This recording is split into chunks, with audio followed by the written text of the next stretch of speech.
This is my story. All comes back. Chapter 1. Someone is watching me. As usual, my clock started ringing hideously loud. I had a bounden duty of getting up early that morning to deliver a speech for literature at school. I was hardly opening my eyes, and an unexpected message came out from my dying phone. "Good morning, dear," it said. I didn't pay much attention and my day went on. Quite often I used to get grown messages from unknown people.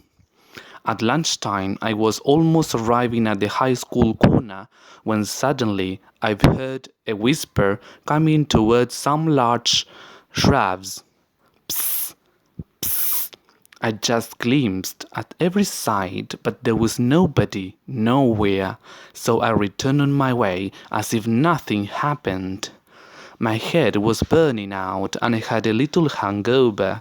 Perhaps it was time to cut with improvised Sunday parties. Going back home, my parents had gone, who knows for what reason. I approached to the kitchen, and there was a strange pink letter on the table. At opening it, the lettering was made up with letters cut from magazines. As typical as in films, the text stated, "Soon we'll get to know, dear." I could remember my heart beating such fast that even my neighbors might have perceived it. I was absolutely stunned. Fear started as well as a strong feeling of paranoia. Was someone being chasing me? Why? That day I couldn't have waited for my parents longer than ever before in my life. They came back 2 hours later and I told them everything, from the morning message to the fucking letter. However, they suggested me not to worry about it because it might have been a secret admirer. Both my father and my mother had always a tremendous ability to make me feel relaxed, but this time, unfortunately, they didn't. I've been so restless that night that getting some shut-eye turned impossible for the next 2 days. One afternoon, I was playing truant with my bestie Lucy when my phone rang for the third time. An unknown number this time texted, "How naughty time to see us. Palace Garden in 10 minutes, okay?" It seemed rather freaky, but now I was determined to see what was beyond this shed. Although I was making a gallant effort, for some reason, Lucy decided to go with me. We waited for almost half an hour, but nobody came. None of us wished to stay any longer, so we got back home.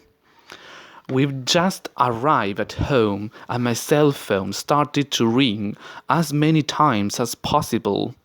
There were photos of me and Lucy's necks from the hotel. We were petrified. Luckily, this person was not astute enough because I now had evidence proving I've been chased all this time. The photos galvanized me into action and I showed them to the police. Since what happened, it had been a year.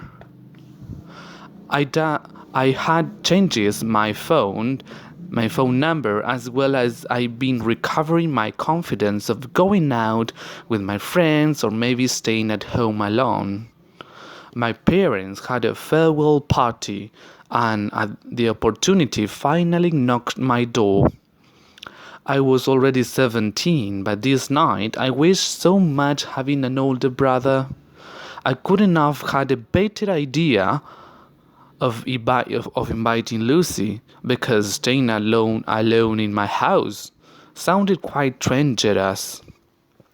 The day became a dark night immediately.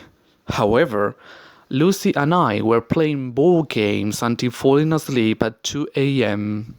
On spur of moment, I woke up as if I had collapsed and someone was reviving me.